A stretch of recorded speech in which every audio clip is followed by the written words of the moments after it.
Okay. We ready to call the meeting to order? I think we're Okay. ready. All right. At We will. 4:35, All right. 36. Very good. Okay. So welcome everyone to our, was it June, right? Our June meeting, Workforce Development Council. All right. So as customary, going to read our sunshine It'll be our last state. one. Oh, that's right. Yep. I'm gonna read our last sunshine statement, hopefully for a while. Please note that in conjunction with Ohio State's revised sunshine laws and the rule limiting the number of people who may meet in a space, CPS has decided to convene the meeting via video conference. In accordance with Ohio Public Records and open meeting laws, CPS has advertised the meeting on its website in advance, has provided a link for members of the public to listen and view the meeting. This meeting will be video recorded, and a copy of the meeting minutes, including any documentation, will be made available via the CPS website as soon as practically possible after the meeting. And we are using the Q&A feature on the Blue Jeans platform on the side of the screen. So I guess if any attendees sign on eventually, I guess folks can use that. All right, so moving along to our first official item, which is the approval of the May minutes. Do we have quorum, Laura? Is this, or do we Yes, not? we have 4. 4 out of 7, yes. Okay, all right. So I guess any edits, changes that need to be made? So Laura, who are your four board Yeah, I'm members? just counting that myself. Oh, I was, well, I can't see anymore, but I would assume I saw Clement. I saw Kathleen. Kathleen. Kenitra isn't one of them. Okay. It's Clement, Kathleen, Laura. And Taylor. Oh, right. We don't have a quorum. Okay, all right. We need one more person to have a quorum, and I thought I saw Carla come on, but she's not here. Okay. Well, So we can save that for later if we ever get somebody. See anything that I need to change before we would? Oh, right. Good idea.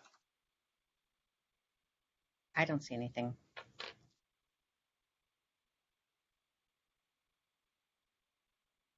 Okay. So unless Carla gets on, we will go back to our presentation here. So we can't approve. Thanks, Vera, for reminding me. I thought I had a 4th person. So the budget has been the same. We encumbered from the presentation that I gave last time about kindergarten. We encumbered 800, but it's going to cost us more like 500 or 600. So we didn't use that whole amount. Does anybody here, I'll bring up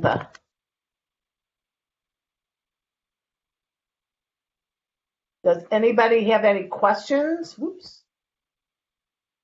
So Laura, just so that your board members are clear, so you set aside 800 as we are processing, as they are turning in their timesheets, and we process them through the treasurer's office. Then it gets encumbered. So in the next meeting, you'll see that it's actually been paid out. So anything that was not utilized will then go back into your budget. Well, would it? Because it's the end of June, unless we've encumbered it, like the PR funds, it will just go back to the district.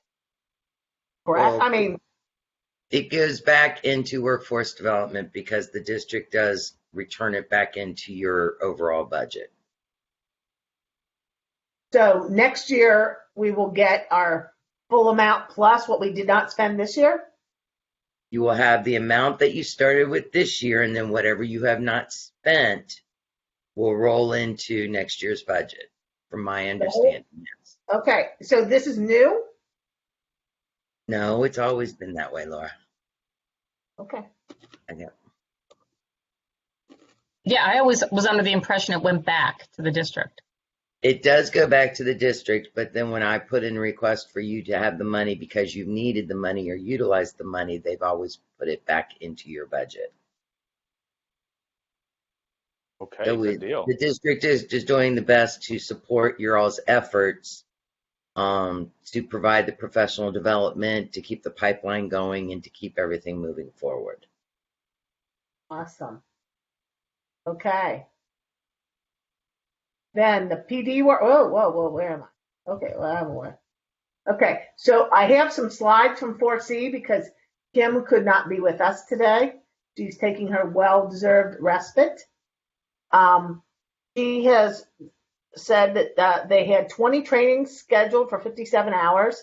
They had 436 participants, but as of June 8th, they had only completed 17 of them, 49 and a half hours, and only had 172 participants.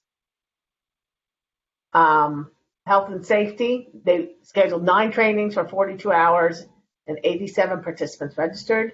And they've done all 9 trainings as of June the 8th, and 42 hours, and only 38 people actually participated. As we talked about last time, when you offer a free training, often people hop on and say they want it because, as we all know, it's the end of a biennium, and they don't always attend. I found that, especially on my Saturday trainings when I used to do on Saturdays, I would have 70 people signed up, and I could have anywhere from 60 down to 8. So, and then she goes on about the instructor's credentials that all have a minimum of a bachelor's. She has 4 with master's and 2 have doctorate degrees. Okay, well, and then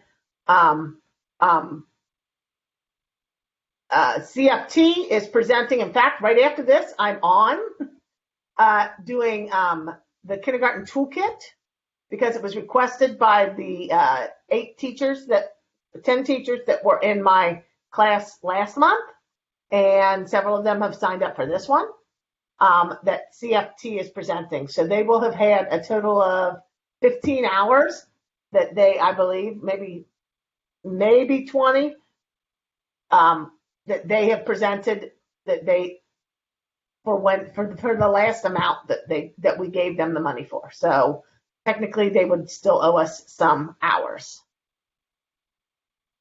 So are there any questions about the training?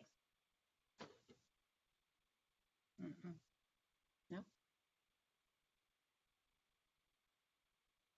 Okay. I have a question. This is just sort of general early education training, like during the pandemic when things have had to be done virtually. So what's the general state of things now? Is everything pretty much? I mean, I guess it's also CPS as well, but are things back to in person?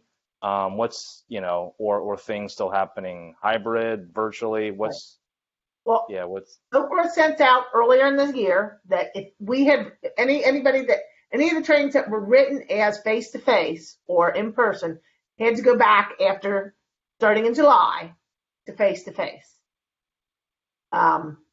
Everything that CFT has to go to face because they haven't submitted anything, because you could have resubmitted to ask for it to be hybrid or online. And so that's what Okra has said, is if you wrote it for face to face starting in July, it has to be face to face unless you resubmit it as a hybrid or fully online course.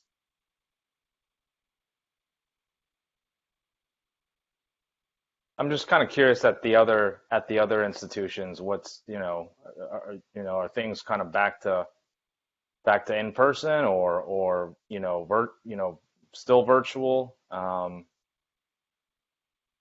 Go ahead.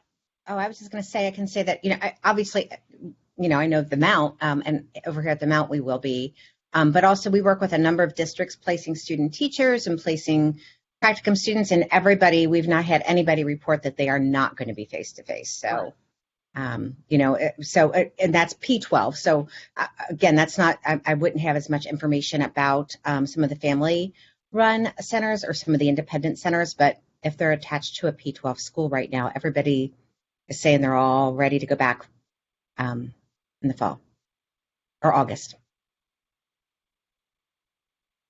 The University of Cincinnati is the same. Everyone is expected to be back on campus, and no required social distancing. They went from 6 feet to 3 feet, and now they're not requiring that at all. And so, yeah, everything's pretty much back to normal. And I think most centers are back at capacity, but they are still wearing masks at many of the centers, but not they're not dividing up classrooms like they were a while ago. I just had a thought that, in terms of accessibility or convenience of either trainings or classes where, maybe something comes up, where if you had to be in person, you'd have to miss the class. But if there was like a virtual option, if something came up in your schedule, you could still maybe, sign in and still, participate in the class or training and not have to miss out. I'm just thinking in terms of, to the extent that accessibility or not, having to miss, a training if something comes up, if the virtual option can remain an option even after, the pandemic sort of, concerns about the pandemic did decrease. So just had that thought. Didn't know if that was something that's being considered, in this space or not. But so one thing that we are doing is we're with our graduate students, which I think this model could work with professional development, is we're working with mixed model participation, which we were looking at right before the pandemic, but now that we've lived through, last year, it basically means it's a face-to-face class, but if you can't get to campus or you are maybe in Toledo, because we do work with teachers throughout the state, you can access the course with, there's a camera that kind of follows the teacher around in the classroom, and you can actually even put it into groups. So there's a mixed participation model that, is available. Right. Now, we're still experimenting with it, so we can certainly keep you. Right. Okay, great. Thanks. And like some of these courses, from what I get from Okra is if I would reapply and say, this is how I adapted it for online, I could get it. I could have two of them, one that's online and one that's in person. So. Right. And then CPS is doing the same we're calling them congruent offerings, where an individual can be in person, but there are cameras and people are able to come in live into the course. Oh, okay. Very good. I think that is something. This is Kenitra. I think that's something to take into account, considering you have.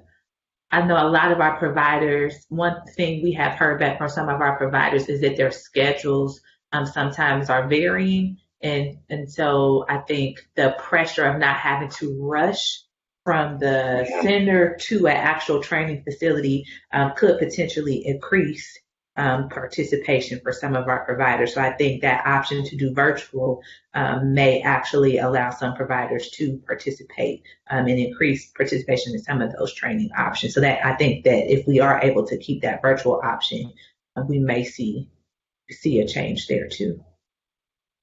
Right.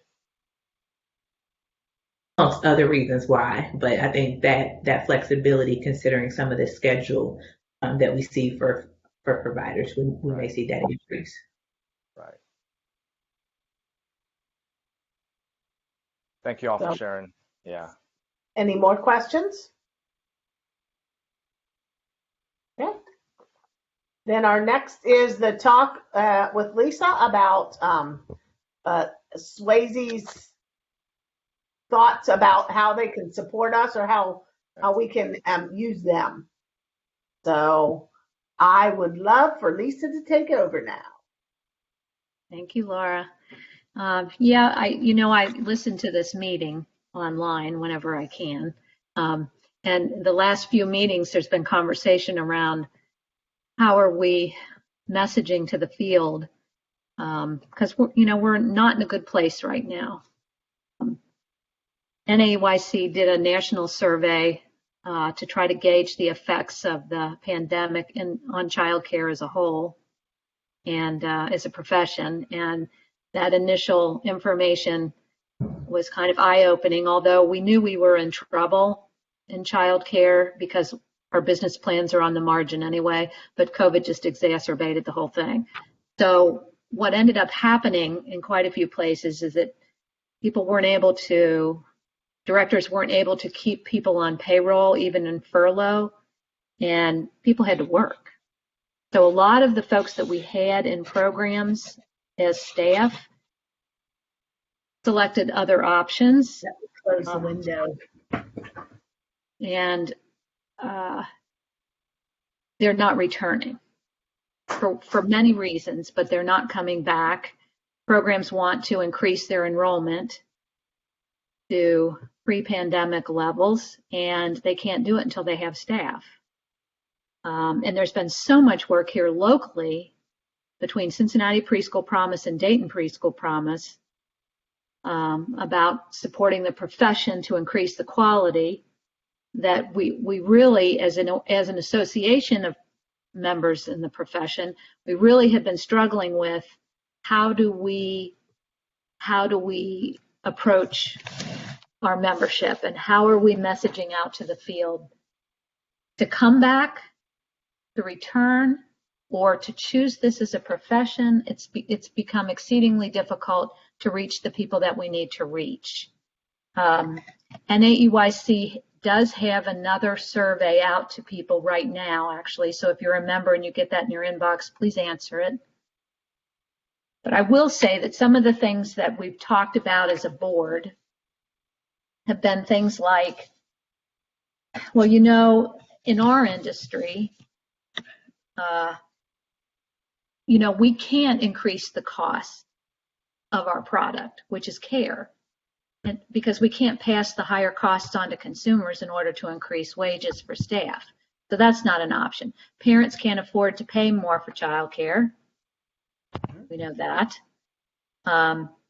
And we can't just look at this as, well, if you would pay people more, if you would address the compensation issue, then all would be well.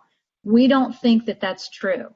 While we know that we need that conversation around appropriate compensation, we also know that, there's some strategies here around supporting our workforce that we're going to have to pay attention to.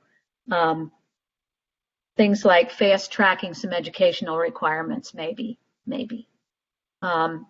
Really working on building apprenticeships and mentoring programs, which is something that we as an organization have been talking about. Figuring out how to do hiring and retention bonuses, and up until 3 weeks ago, we thought that we would have some federal funding to help providers entice people back until the Senate released their budget here in Ohio and made the announcement that none of the federal money can go to support childcare. So the incentives, the little bit of money that was being given through JFS might be it. So that's not a good strategy. So to flip that around, then we have to start thinking about how to make this profession attractive to people. And maybe we have been focused too much on the downside, the compensation issues.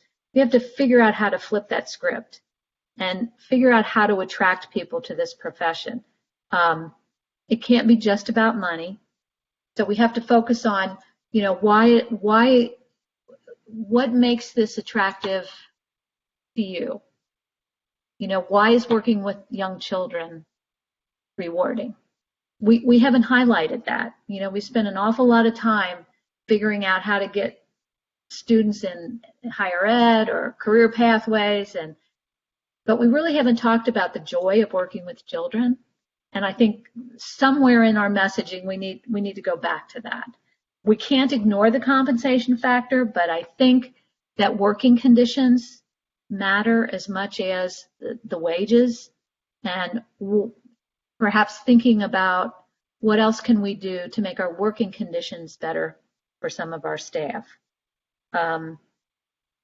If people right now, I'm not sure that they're looking when they enter this field, thinking that this is going to be a career path, like I'm going to stay in this for the long haul. We haven't done any messaging around how to make this a career pathway. We've had individual conversations with people, but doing something that says very clearly, here's how you can stay in this profession for the long term and move through the gates of the work. I also think our OCRA system here in Ohio, offers training continuously, but I think we need to be highlighting some of the new features or the work itself, and looking at it in terms of what do we need for pre-service, what do we need for in-service, and then with an eye toward the next step in your career pathway. Again, thinking about coaching. And then there's the problem of institutional buy-in. We talk to ourselves a lot. In these conversations, we have the same conversation and we understand it. But have we made it clear to workforce development entities locally and statewide that we're in a shortage here? We are in a crisis. We need to identify childcare, early childhood, as an essential component of our workforce. It needs to have that designation in Jobs Ohio. And people in that workforce group need to be helping us with recruitment, with retention, and getting us to the tables that can help us increase compensation. I think our best example is what happened with COVID a year ago, and that we had essential workers who needed a place to put their children. Pandemic care. And we stepped up, we did it. We were a part of that essential workforce group. They need to see us as they would fire, police. I mean, we are in that bucket. And if there was a critical shortage of police and fire, you can bet that there would be sort of a group response to that. We know there's a crisis, but how are we we need help with this. We need to leverage our partnerships in the community. Now, I will throw it out there. Shara was just phenomenal this past year in linking, unbelievable linkages for providers for help. But I think we need to push that a little more now and start thinking about how are we creating career pathways here locally. I don't know whether it's leveraging Cincinnati Preschool Promise, Cincinnati or Dayton. I just think we need to start thinking about this in a bigger way. So we, Southwest Ohio AEYC, we are happy to jump in and start putting together some messaging about this. I don't know that we're in a position to do the messaging. I think our best approach to this would be multiple voices in multiple settings. So a partnership approach to this, so that the community sees this isn't just one entity. This is a collective, really. That we aren't the lone voice in the dark here. So I'm happy to share. If you have questions, I can share most of our board conversations.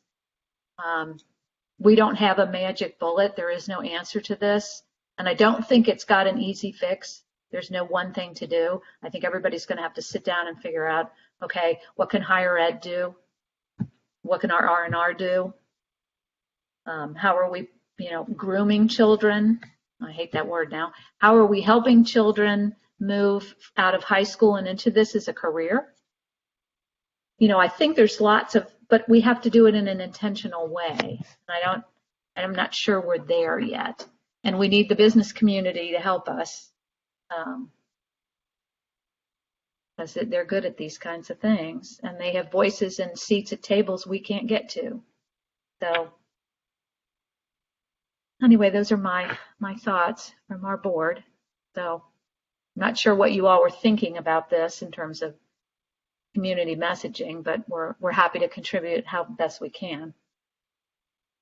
So Lisa, just as a clarification, ECE childcare professions are listed in Ohio's, they're called in-demand jobs that Oprah did highlight. So we have risen to that position. So I think that is a small victory.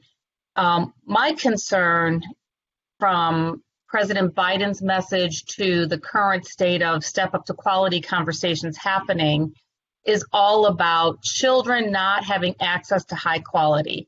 And while we all know, and again, we keep talking, this is our echo chamber here, but we could build the most fabulous childcare facility with the state-of-the-art equipment and the best curriculum, but if you don't have qualified trained teachers that know what to do with that, and no one is talking about that crisis of our workforce.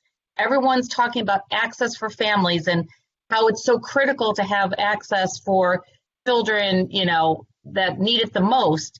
And no one's talking about the lack of qualified caregivers. And so that's a message that can come from the higher ed community, can come from SWACE, to shed light on, we don't even have qualified applicants. So even if I was able to fast track someone to get their degree, give them credit for life experience, we still don't have those people applying to the child care centers that I am directly involved in. This summer, I am volunteering in classrooms. I heard Laura talking about volunteer. She was in a classroom the other day. I'm going to be in an infant classroom next week, three afternoons, the following week a preschool classroom 4 mornings a week, and then the next week I'm going to be in the office. And I had to go through background checks. I'm in the OKRA system. I just got my background checks all updated because the programs that I care the most about, and again, I care about them all, but there's some that I'm directly involved with, and they don't have physical bodies to provide care, let alone people with degrees, and that's not why they're picking me. My lack of classroom experience in the last 10 years, I'm worried about it. I haven't been on my knees in a classroom in a long time. But that being said, I am a body that's willing to show up, and they can't even get people to apply. So that's a message that's not being heard. I totally agree with you. And we were caught by surprise.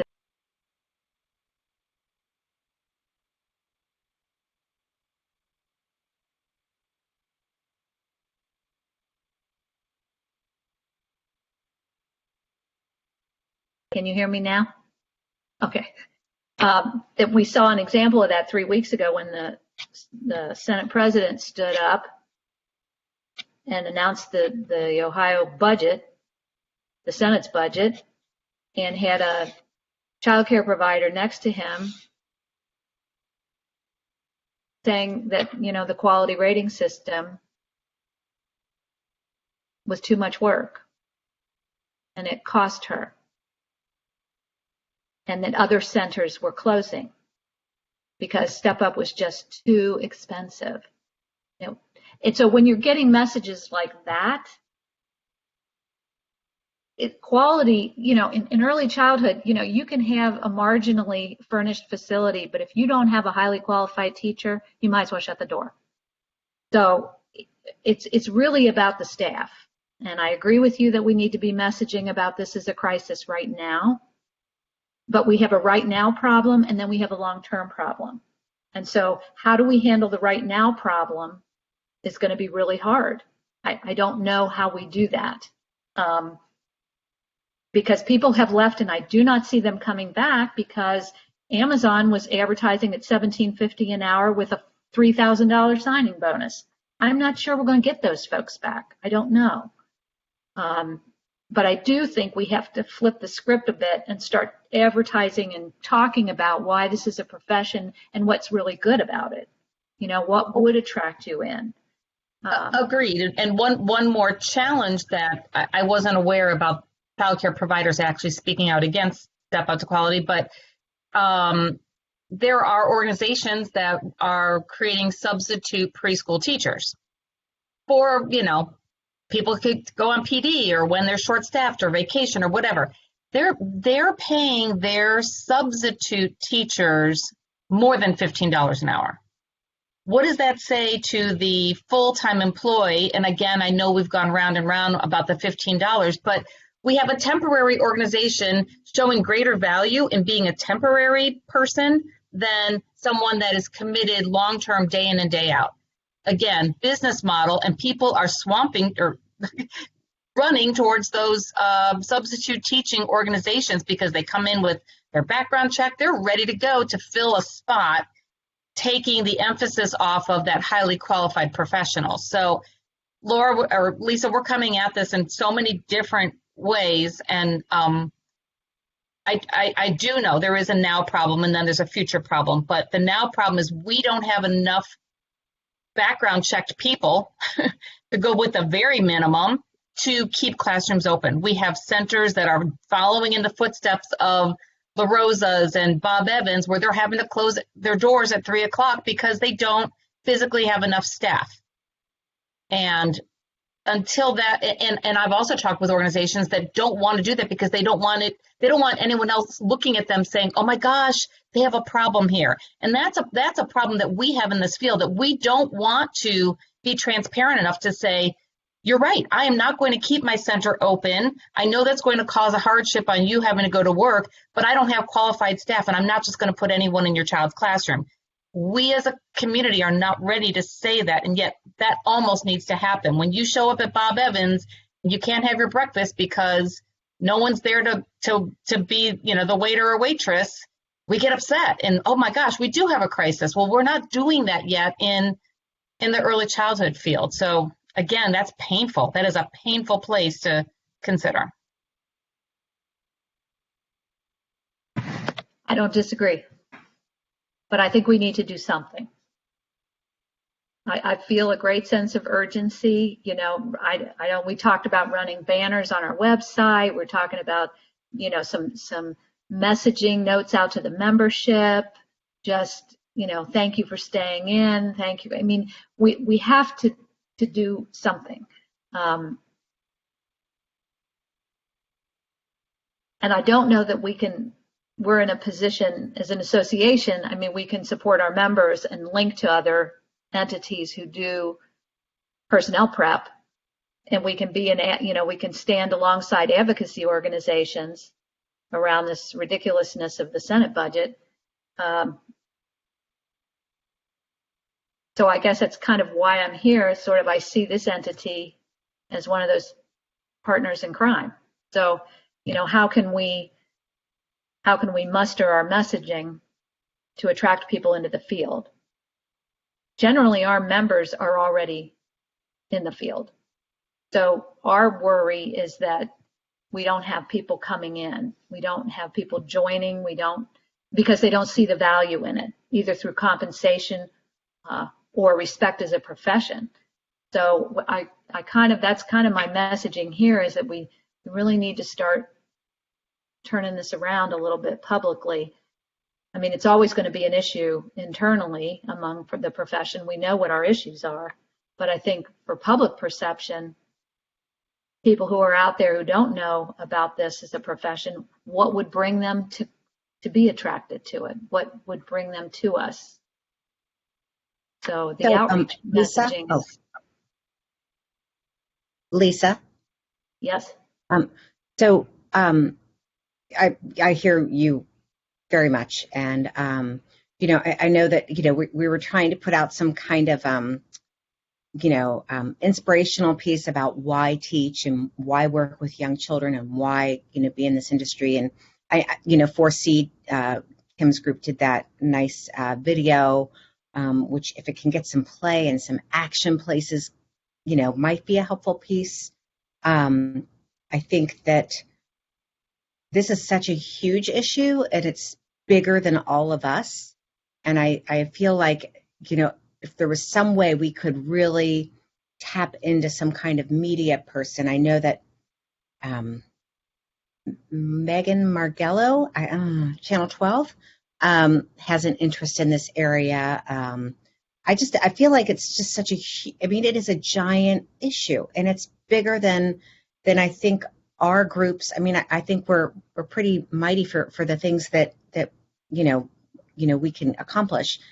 But again, this is just bigger than I think what a small campaign will do. I just think it's going to take a big commitment and money. What about an investigative report? Whoever does these, like, we've uncovered this big issue in our community, and they do a month-long study, and then they have a special. It's not just a 3-minute segment on the news. Does anyone have any contacts like that could contact someone in the media to do more of the undercover investigative, this is what's really happening in the field, and they could interview families, and they could interview teachers that have stayed, and they could interview directors of the challenges, and maybe of an employer who can't get someone back because they don't have reliable childcare. I don't know, but. And I will tell you that when we first were doing the PR, I had done that. I had contacted all the people that I knew from the paper, from the Enquirer, and the news media people that I know, and I used other organizations, and them getting back to us. Now, I did see something, and I can't remember where they were talking. There was something, and I know that I think it was on one of the news things, and then I used it as a share in Facebook about what you just said, Kathleen, about families who couldn't go back to work because they didn't have childcare. And I shared it out, but I only have so many friends, and most of them are probably teachers. And it's a big story right now, right? That American Airlines is closing down flights. They're canceling flights because they don't have enough people. And again, that's not specifically in this area. Restaurants are struggling to have people, so they're really not, operating at capacity because of this. So if there's a way to get that connected, that this is part of that problem, that affordable, high quality childcare is hard to find, and we need more people, because to Lisa's point, it's about the people, it's about the teachers, it's about the people working with the young children. But I don't know if any of the bigger players and who have been connected with Preschool Promise, who might have a louder microphone or be able to kind of make those connections for us. But I do think this is part of a big story and a bigger issue. And if we want everything to go back to normal, where we have restaurants that can be open 7 days a week again. We wanted to go to this pizza place downtown yesterday, and we couldn't because they don't have enough workers, so they're closing on Mondays and Tuesdays. Whether it's the airlines, whatever it is, all these industries that are struggling, and a lot of it, I think it's very connected to this issue. And it may not be the most opportune moment to do this, simply because of the budget process. Again, we'll know by the end of the next week what's going to happen. Step up, removing step up is not going to help us in the long run, but most of everyone's attention has gone to trying to advocate to keep the pieces of step up in place until that budget's done. So this must be, this might be something long term. I don't know that we're ready to do this. I really had just put a bug in Laura's ear about the fact that Southwest Ohio AUIC would be interested. If you're doing messaging, we are happy to partner in on that. And this might not be something that you want to do. So again, we're gonna.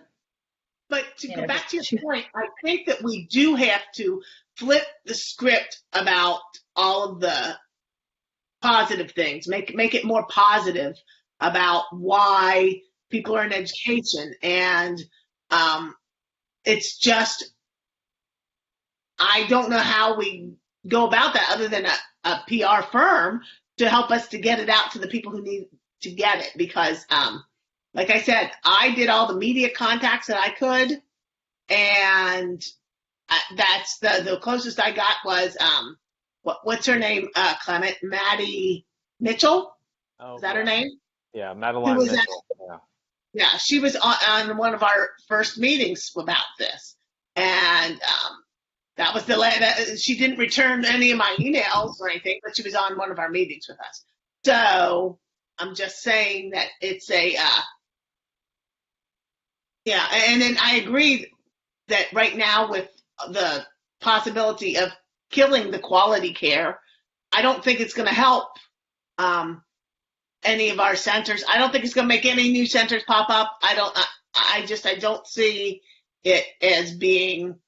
I don't see the advantageousness of canceling out the quality care, because what they're trying to say is, oh, then we're going to save that money and we're going to put it in because now we're going to offer vouchers to more families. Well, then more families are going to get not quality care, because that's what it's all about.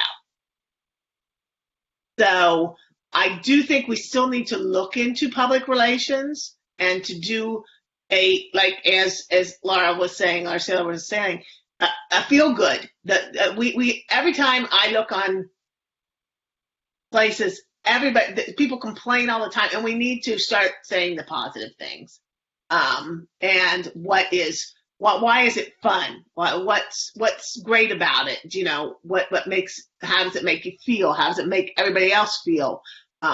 So I think that is something that we need to tap into.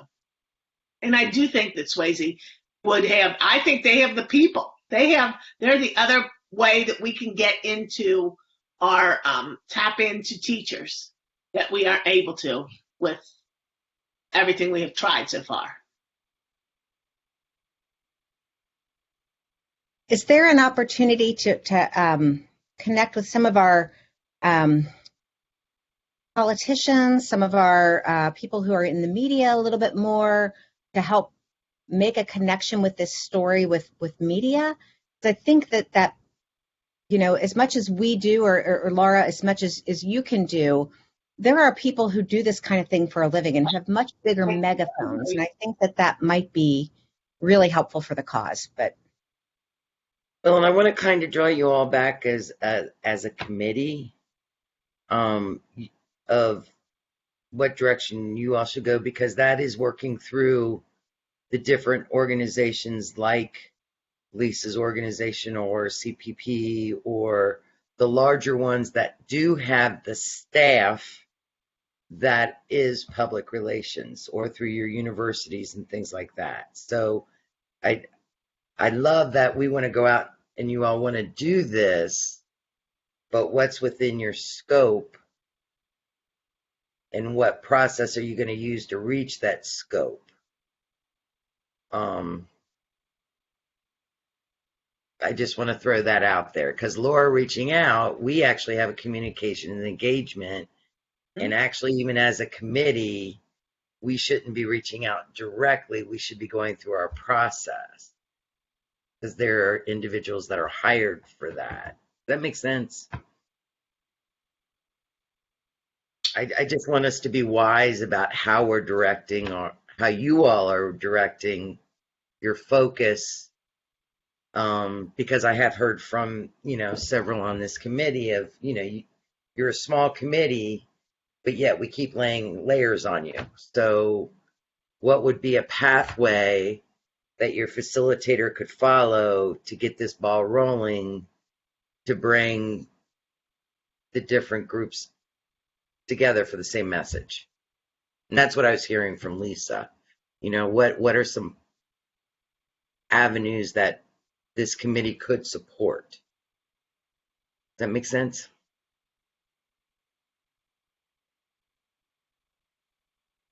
It got quiet, you guys. I think to that end too, that I guess we've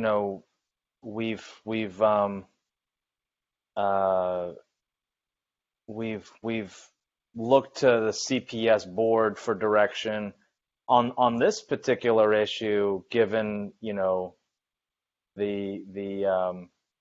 was just thinking that in addition to other places to look for, not necessarily direction, but potentially just for, feedback, would be to possibly also the CPP board.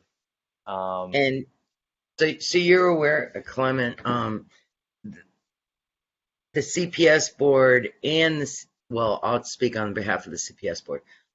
They have reached out and they have come in agreement that there will be a joint CPS CPP board member meeting. It will probably be in August or September. This round it is hosted by CPP, and this is on their topic. And I do know President Jones and Dr. Owens do speak.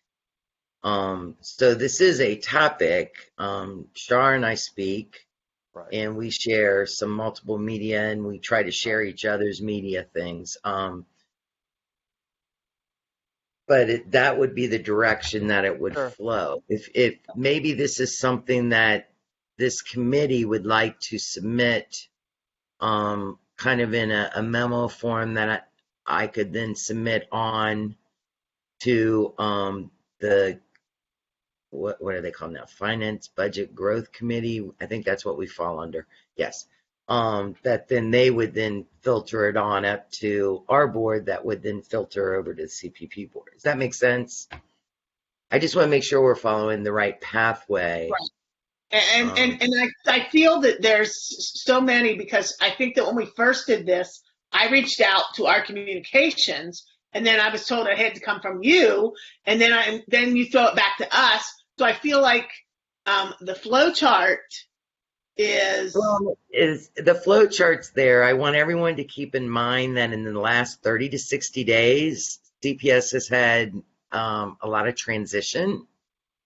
We now do have a new director of communications and engagement. We do now have our new interim superintendent. So processes and procedures are getting back in line again. So I guess if there was a letter, a memo written on by you all that you could give to me, then I will submit it on up through the committees and through communication. We had a period of time there where there was nowhere really there to submit to. right. But What date is that joint meeting? Just so that we can. They have Dr. Owens and President Jones have not said it directly, but Right. our board has stated that they are requesting for it to be either end of August or the month of September. And then this is Kenitra. In terms of information, if there is a request or something that needs to go back from this committee, I am always able and willing to get that information back directly to Shara. And just, although this was included in terms of my updates, I know we had a lot of information come out today and talking about step up to quality and talking about things of that sort. As a part of my presentation that I will give today, we did as an organization submit a letter on behalf of CPP to the Senator Matt Dolan. So I will share more about that, and it is included in our updates today. So we did do a point of a letter directly to him from our organization. So there are times where we will step out and say, hey, this is a letter from CPP. Here's what we're thinking, and please hear us on this issue. We thought that it was important to send something directly from us on that piece. So we hear you guys loud and clear. Thank you, Kenitra. And so you all are also aware, Shar and I meet on a weekly basis. So the process and the communication is open. It's just now we need to get the kind of the written flow back together, since we'll be able to come back and actually see people as real breathing people instead of through a machine. So what I will need from this board is what do you want me to put in this memo?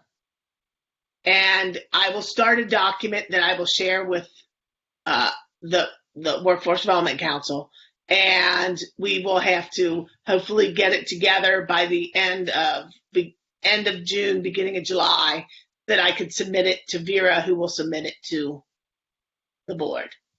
I think So- what we need to know first is exactly what we need to put in the memo, because I'd hate for us to create something, have it get there, and then be like, oh, but you needed to include X, Y, Z. So if any details we can get as far as exactly what needs to be in there, and that way we can be really make sure that we're being efficient. So Kenitra, do you still have what was you all received from the last CPP board, or from CPP that had some key points?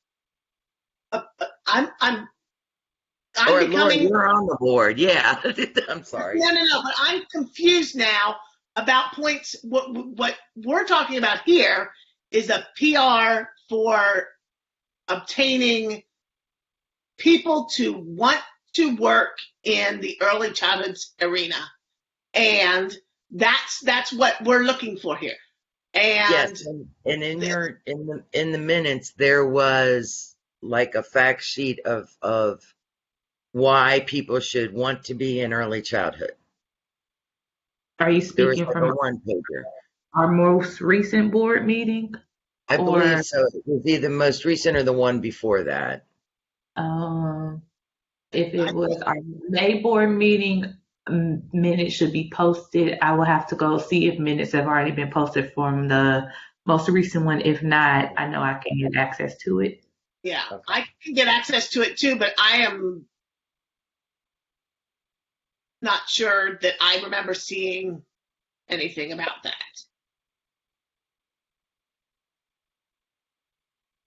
So Yeah, I'm I'll happy. look up, yeah. So You saw it in pre-reads or? It was in pre-reads, I believe. Okay, If if I'm it was in, remembering the right packet. I would say, yeah, if it was in pre-reads, yes, I would have access to it, but I can go back through documents and double check. Okay. And you Thank said it was up. and if I find that, I'll look through the pre-reads. I will share that with this council, and then I guess just like everybody else, we're confused as to, are we asking for direction about this is what we want to do. We want to show, oh, please. We want people to show. We want people to come to our early childhood profession, and we want to know what the board would like us to do about that. Is that basically in a nutshell what we're asking? I guess Well, they're gonna ask why, because each organization has their own recruitment efforts. I guess I'm wondering, what is your all's definite ask? Are you asking utilize recruitment materials? What's your ask? We all know we need to recruit to the profession. But what is this committee's definite ask to the board of how you wish to try to become a part of that? Does that make sense? Are you asking to work with a vendor to? I don't know. What is your all's ask as a committee? I think that I heard a discussion. I didn't hear a resolution. I didn't hear. well, at a former meeting, an earlier meeting, we had a discussion about moving forward, trying to work with, I think maybe the people at Cincinnati Public, or maybe an independent firm. I think first it was an independent firm, and then we were told we couldn't do that. And so there were a lot of things happening, but we had made a request around spending money to be able to really do a high quality job of messaging and use some money from our budget in that. Yes, the question is, though, with that, what is the message you're wanting to communicate as a committee? And is that messaging already going out? all it is exactly what we've been saying, like trying to really get this message out about come teach. It's a great profession. Come work with young children. It's a wonderful profession. Now, we're not messaging experts. And I think we've all said that. We aren't marketers. We don't know how to market that. We don't know how to exactly say it, how to do the visuals. That's what we would need the help with. Like, we're all educators, right? Yeah. So, And Laura, I hear what you're saying. And what I'm trying to express is that messaging is already coming out through things that are going out through CPP. It's already coming out through our recruitment efforts through CPS. And so what are you additional, guys doing? If you guys tell us what you guys are doing and what your messaging is and how you guys are doing it, then we can better layer with you. Or maybe we just don't need to do this if you guys have already got it all covered. well, I think it might be worthwhile to see what other entities are doing. CPP's messaging, CPS's messaging, probably would be a good. Yeah, because I think 2 meetings ago, Shara indicated that they wanted to also, that they didn't have anything like this happening at the time, and that's why she liked us doing it. So, well, but I don't they have all of Facebook hiring events and things like that. We all do.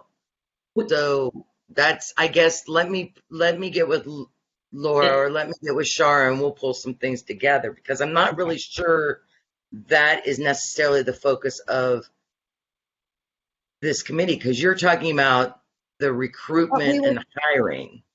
But we were told to try to fix this situation, and we can't fix it just by saying, hey, go, here's a little tiny Facebook post, or hey, go to 4C. Like, they were telling us they have bigger solutions. What I'm asking is this really this committee's focus? I don't know who was the one who said fix this situation. They told it to Laura Sammergat, and she came to us and said we need to be doing something bigger. And like, so Laura Sammergat, can you speak to that? Clearly in our charter. Okay, so maybe that's where you need to visit back and look at what is the exact wording within your charter, and then from there we can find out what is actually going on before there's more layers. Is that making sense? Because if you're going to add more layers, then there'll have to be a memo that's submitted to the board committee, our CPS board committee. Okay. So many times we keep. How many people are feeling as frustrated as I am right now? Anybody? Like, I hear your frustration. I'm not privy to where the request. I'm hearing, Shara asked us to do this and so asked us to do that. But yet, this is a CPS committee that is to be working with a CPS board committee. So that's where I think. Are we going back to the charter where it says support the development of an early childhood teacher pipeline? Yes, that's what I've been trying to interject for a few minutes now. Yes, this all comes down to the teacher pipeline issue, which this Workforce Development Council has been wrestling with for years now. We've had focus groups, we've had ways of addressing the teacher pipeline. So I definitely think it is in our charter. But Vera, what I'm also thinking when you're saying all that is what I say to our marketing department at UC when I say we need to do more to get this out. They want to know, what is our return on investment? So how will we know, how will the marketing team at UC know we have gotten to what I want? What measures are we doing? Is it that we have 10 new students every semester? Is it that we have, in our case, once we do this campaign, whatever it looks like, there's got to be some ask, there's got to be some measure that we have been successful or that we've moved the needle or not. And this is where I was frustrated a while ago that, and again, not a problem, not 4C's issue, but they created the job board to help show how many jobs are available out there, but there's no closing that loop. And a lot of it is because of, once that position's filled, the director's not going to call 4C back and say, take down our ad, because sure enough, the next week there might be another one. So we don't have any way of knowing if we could put together the most thing. Yeah, we don't know if it's going to work. So Lisa, I think going back to yes, we know what the messages are out there, but how do we know that these messages are going to make a difference? Who will we be able to survey to see if our message is getting across? And I think that's the biggest challenge here. I think that's And, when and you that's what put in I'm in total some agreement with. controls. If we put in place some controls, or you work with a smaller group, and then you do some surveys and/or focus groups. So if we identify some providers that specifically have some hiring and/or staffing issues, and then you work with those to say, hey, what can we do? What are your needs? And then you work with them, and then you scale up that process. So maybe you start small and then scale it, versus trying to chop off, take a big chunk out of a large problem. So maybe it's starting small, and once you identify a solution, then you scale up. So I don't know if that's working with 2 sites, 3 sites, or 1 site, but scaling from there. That's just an idea. Now, and I'm just coming from that perspective, going, if I put back on my former workforce development hat, but I'm not sure, because you guys are coming from it from the classroom perspective and having the early childhood space. So there's a million ways to attack this problem, but I think I think, collectively.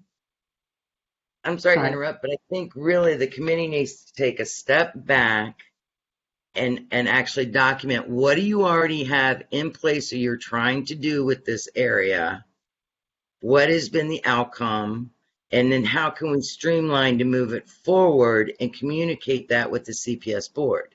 For instance, Laura started the CDA to get the pipeline going. I hats off to her, because it was the hardest year in the world to start a program like that at a high school level.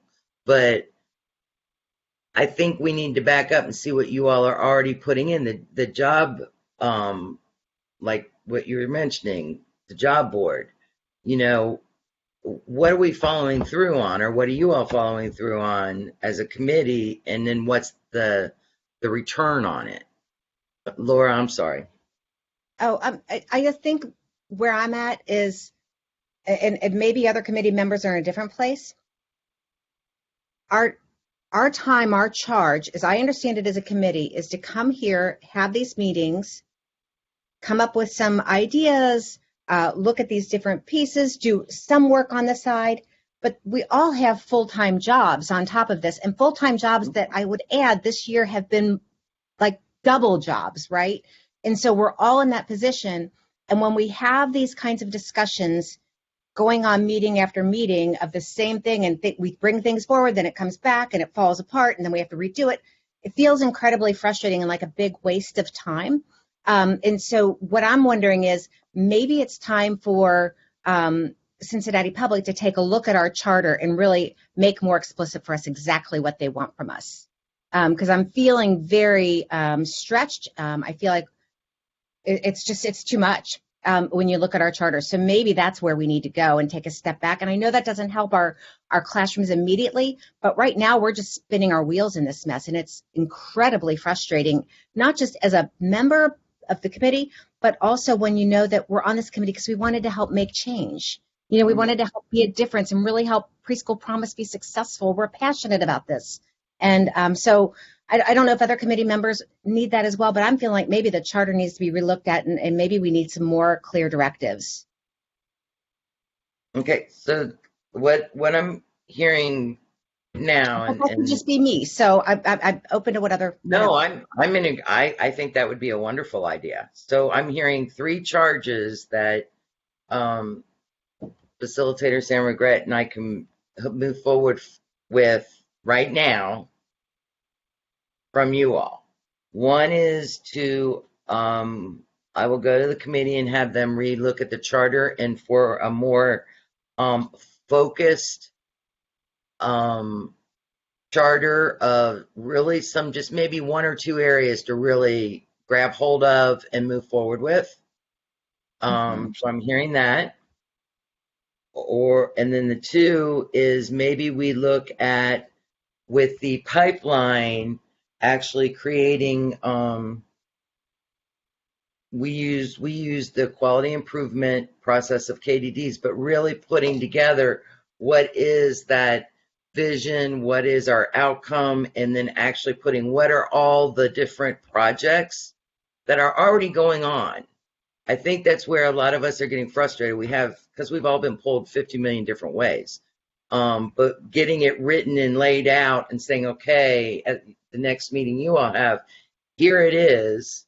Here are all these wonderful things already started, but we haven't had any closure to it or any feedback from it, something like that. And then I'm hearing a third one I'm throwing in myself, just kind of it would make my life easier, is I love the report of who has been participating and things like that from 4Cs. But as I don't know if you all meet in July, but as we go into August, if we could have you're all submitted from 4C, CPS, CFT, whoever, submitted new or either revised proposals, then we could get them through the process that then, because we're going into that new biennial and everything else with training that we want providers and everybody to have that quality training. Does that make sense? Am I hearing three areas? Hey, Vera, just to sort of add to that first piece of of going to CPS is that Yes. I mean, maybe you don't need to do this because you've been in regular contact with Shara, but kind of including some of the themes that Shara has shared with us, particularly her concerns, because ultimately this does affect the ability of CPP to be successful if we Yes. have, a quality and high trained, workforce. If we don't have that, then, I mean, you will not have universal preschool, right? So, I guess maybe you don't need, since maybe, or, certainly feel free to reach back out to make sure that, we're capturing, her view, but then, and maybe presenting that to CPS as well. That could help. And then the other side of this is not for anything to, a task or anything, but in terms of working with, if we eventually do that, working with a PR firm. The PR firm could also, because this is what they do, right? They could also offer examples of measurables as well, because part of the themes that have come up during our conversations is not just looking at. I mean, yes, if you want to measure tangible achievement and outcomes, that's certainly part of it. But part of the other thing that we're trying to do, and the chicken or the egg type of thing, it seems like we're also trying to shift the culture and the mindset, and that's like that's not exactly something you can measure easily.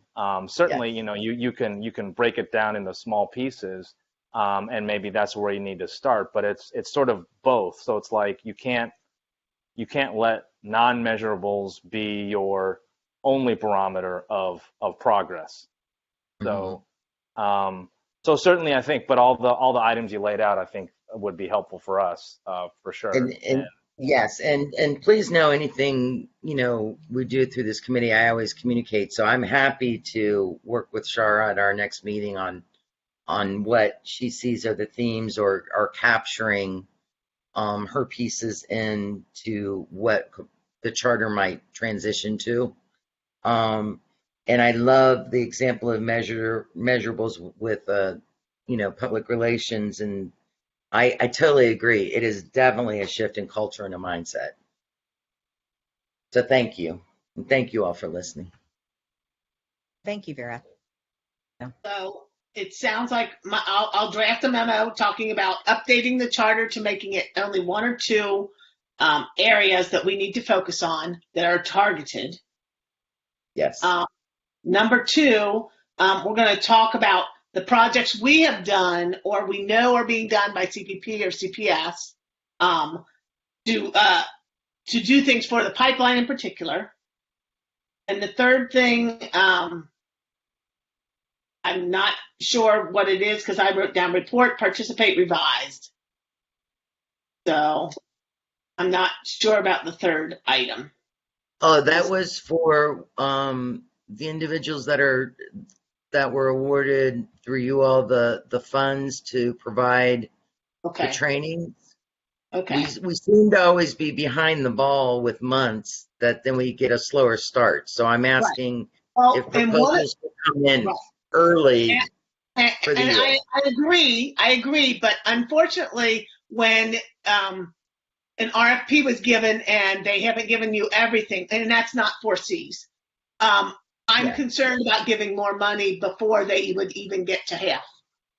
So okay, and that's up to you all. I'm just that's my personal request so we can stay on top of the and cycle. I completely agree. So okay, so I will put that third thing in there. I will share the memo and let other people edit, and we will go from there. Thank you, everybody. Okay. All right.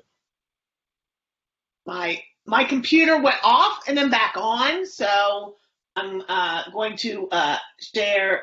Our next one is Kenitra and her Workforce Development Council update. Are you still there, Kenitra? I am here. Hello. So we've been talking about the charter because I work very closely with the charter. So a portion of my work today is talking about that. So very, very timely. So as you guys know today, well, here on the screen, we'll be talking about our year 5 scope of work.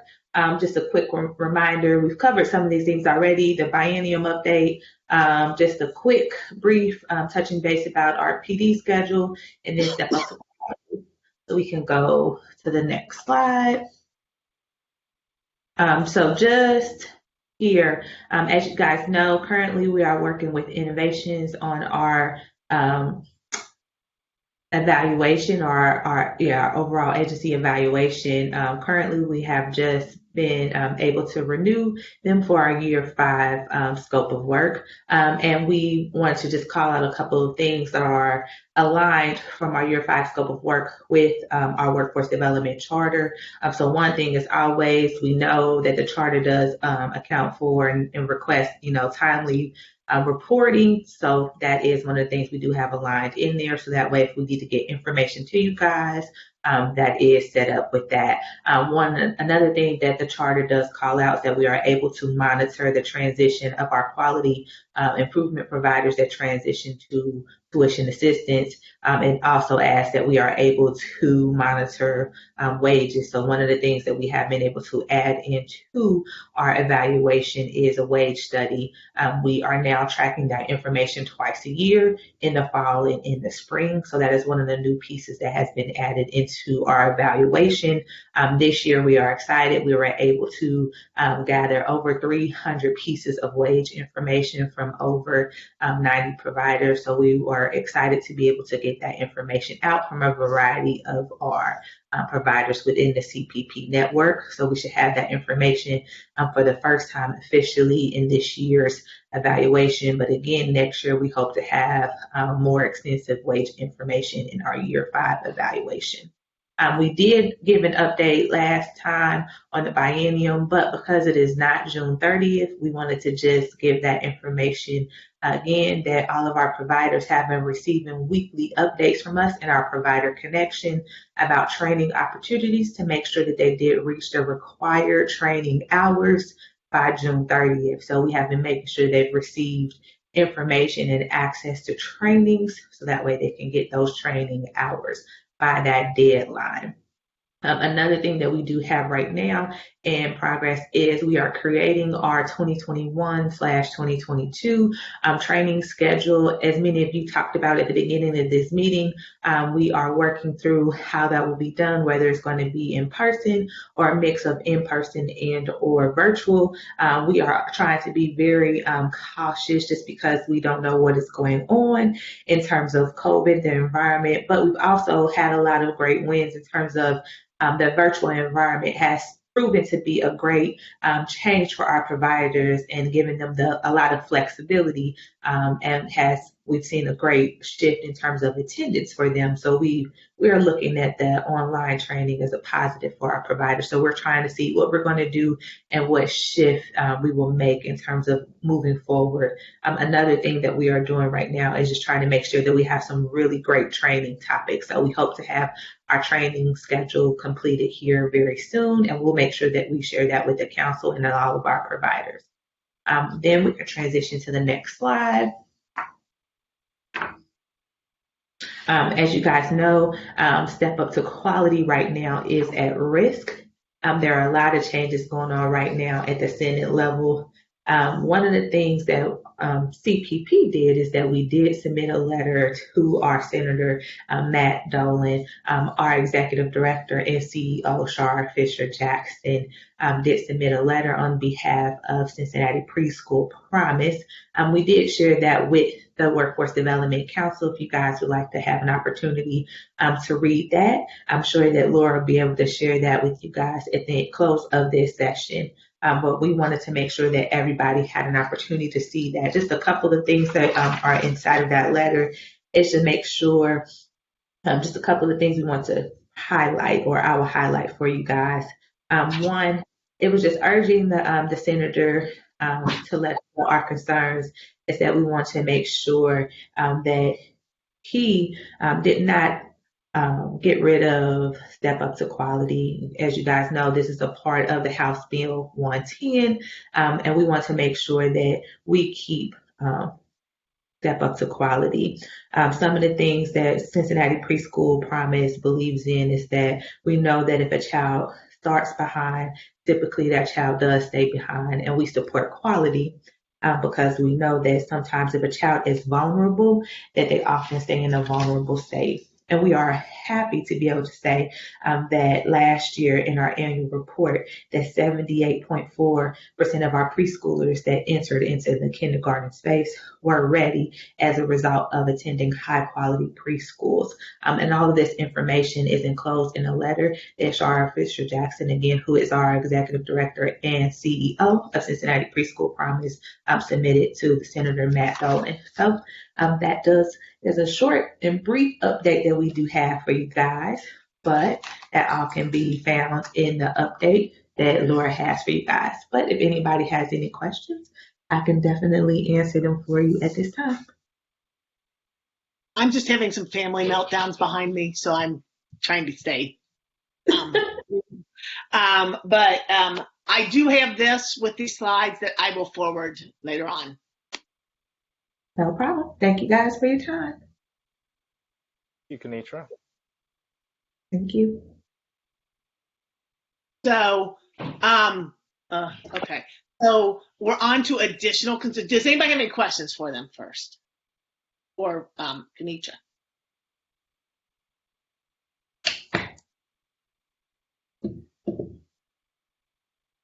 Okay. Not a question, just again promoting a larger voice for, yes, there's a need for high quality preschool, but high quality happens when you have qualified teachers. So just want to hear that message even clearer. I know that's not what we're hearing in through groundworks and things. So.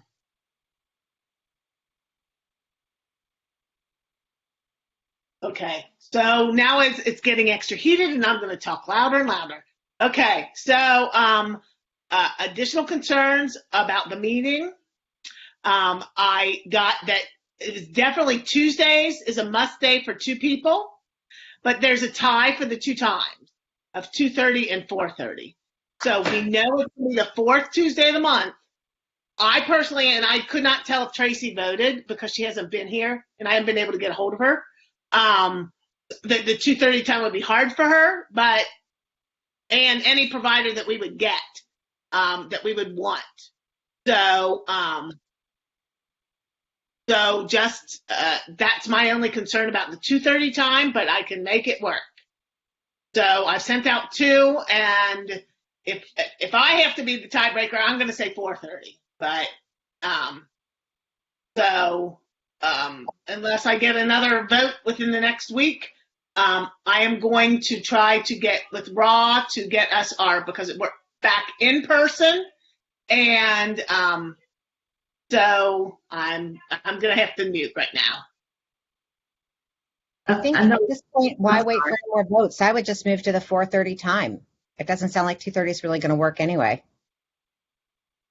I'm sorry, I did leave one update out, and it was going back to the teacher pipeline piece, and that was that we are keeping up the conversations of the teacher pipeline, because as you guys have stated throughout today's meeting, we do want to make sure that we are attracting and retaining qualified teachers into this space. So as I continue to hold my meetings within our cost of quality space, that is a conversation that will continue to be ongoing, and we're always looking for suggestions and information. So anyone here or anyone that you know that can help and or add to that conversation, as always, please let me know.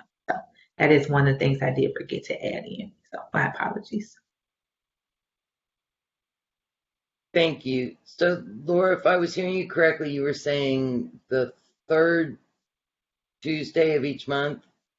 No, it's the 4th Tuesday of the month. 4th Tuesday of the month. Okay, so looking at what people have already put on mine, it looks like CPP Board of Managers